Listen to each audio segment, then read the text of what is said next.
Jangan pernah melepas maskermu di tempat umum jika kamu tidak ingin dianggap sebagai polusi visual yang merusak pemandangan sosial.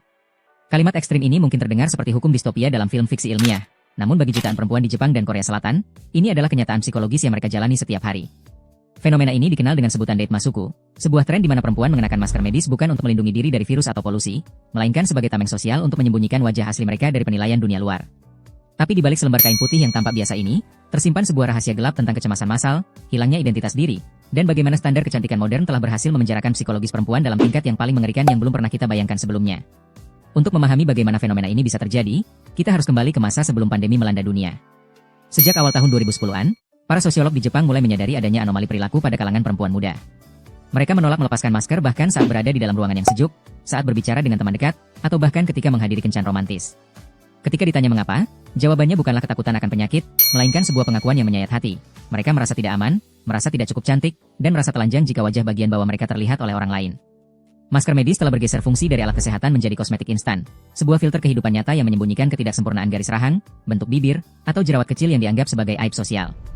Secara psikologis, fenomena Datemasuku adalah bentuk nyata dari pertahanan ego yang ekstrim. Di bawah tekanan budaya patriarki dan tuntutan sosial yang menuntut kesempurnaan visual tanpa celah, perempuan diajarkan bahwa nilai diri mereka sangat ditentukan oleh bagaimana orang lain memandang mereka. Disinilah teori psikologi bernama spotlight effect bekerja secara destruktif. Perempuan merasa bahwa setiap pasang mata di jalanan sedang meneliti, menghakimi, dan menertawakan setiap detail kecil di wajah mereka. Menggunakan masker memberikan kebebasan instan dari kecemasan tersebut. Di balik masker, mereka merasa tidak terlihat, aman, dan terbebas dari keharusan untuk selalu tersenyum ramah kepada setiap orang. Masker menjadi pelindung emosional yang menjaga jarak aman antara dunia batin mereka yang rapuh dengan tuntutan dunia luar yang kejam. Namun, kenyamanan palsu ini memiliki harga psikologis yang sangat mahal. Ketika seseorang menggunakan tameng terlalu lama, tameng tersebut akhirnya akan menyatu dengan kulit dan menjadi penjara baru. Banyak perempuan yang terjebak dalam Datemasuku kini menderita mask dependence syndrome atau sindrom ketergantungan masker. Mereka mengalami serangan panik yang nyata, keringat dingin, dan gemetar hebat jika dipaksa melepaskan masker di depan umum. Bagi mereka, melepaskan masker terasa seperti menelanjangi seluruh harga diri mereka di tengah keramaian. Akibatnya, hubungan sosial mulai retak. Interaksi intim menjadi mustahil karena komunikasi nonverbal melalui ekspresi wajah telah mati. Mereka memilih untuk makan siang sendirian di bilik toilet yang sempit atau menghadap ke dinding hanya agar tidak ada seorang pun yang melihat proses mereka membuka masker saat menyuap makanan. Mari kita bedah lebih dalam bagaimana industri kecantikan dan media sosial ikut memperburuk tragedi sunyi ini. Kita hidup di era di mana filter wajah di Instagram dan TikTok mendikte bagaimana wajah manusia seharusnya terlihat. Garis rahang yang tajam, hidung kecil yang mancung, dan kulit tanpa pori-pori kini dianggap sebagai standar minimum kecantikan.